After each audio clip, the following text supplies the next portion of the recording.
যদি প্রশ্ন করা হয় তৃতীয় বিশ্বযুদ্ধ কবে শুরু হতে পারে, নিশ্চিতভাবে আমরা কেউই বলতে পারবো না কবে কখন ঘটবে তৃতীয় বিশ্বযুদ্ধ। কিন্তু সাম্প্রতিক সময়ে এমন 6টি ঘটনা ঘটেছে যেগুলো তৃতীয় বিশ্বযুদ্ধের ইঙ্গিত দিচ্ছে।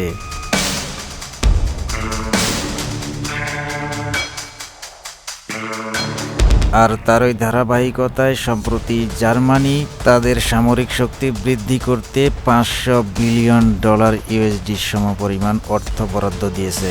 এদিকে ইউরোপের দেশগুলোতে চিকিৎসা সেবা দেওয়া হয় এমন সবগুলো সংস্থাকে সর্বোচ্চ প্রস্তুতির নির্দেশ দেওয়া হয়েছে। ফ্রান্স, ব্রিটেন ও এস্তোনিয়ার মতো দেশগুলো জানিয়েছে এই পদক্ষেপ নেওয়ার কারণ হলো যুদ্ধে যাতে ক্ষয়ক্ষতির সংখ্যা যতটা সম্ভব কমানো যায়।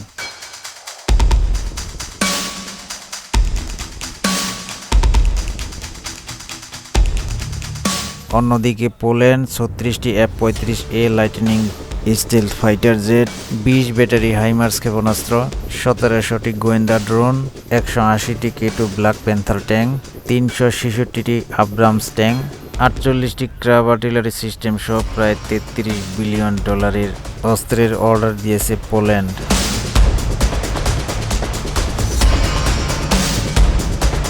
অন্যদিকে সম্প্রতি আমেরিকা ইউক্রেনকে BGM-109 টমাহক ক্রুজ মিসাইল দেওয়ার কথা ভাবছে, যার প্রতিক্রিয়ায় রাশিয়া জানিয়েছে ইউক্রেনকে টমাহক মিসাইল দেওয়ার অর্থ হচ্ছে রাশিয়ার সাথে সরাসরি যুদ্ধে অংশ নেওয়া।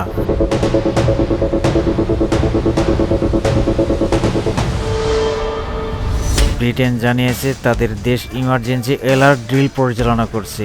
এই ড্রিল মূলত যুদ্ধকালীন সময় জনগণের সুরক্ষার জন্য পরিচালনা করা হয়। অন্যদিকে চীন তাদের সামরিক বাজেট 7.5% বাড়ানোর ঘোষণা দিয়েছে।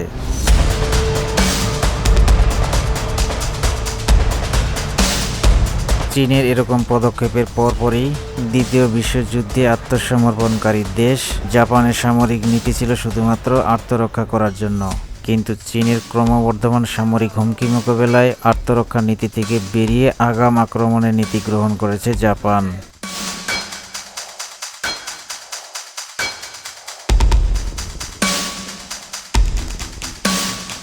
যাতে শত্রুর প্রস্তুতি থামাতে তারা আগে হামলা করতে পারে। উপরোক্ত ঘটনাগুলো দেখে কিছুটা আন্দাজ করা যায় যে আমরা হয়তো সামনে বড় একটা যুদ্ধের সাক্ষী হতে যাচ্ছি। হতে পারে এই যুদ্ধটাই মানব সভ্যতার ইতিহাসের সবচাইতে ভয়ঙ্কর যুদ্ধ। তাই জার্মান বিজ্ঞানী অ্যালবার্ট আইনস্টাইন বলেছিলেন, আমি জানি না তৃতীয় বিশ্বযুদ্ধ কোন অস্ত্রে লড়া হবে, কিন্তু চতুর্থ বিশ্বযুদ্ধ ফাইটার জেট এবং মিসাইলের মাধ্যমে নয়, বরং তা ঢাল তলোয়ারের মাধ্যমেই হবে।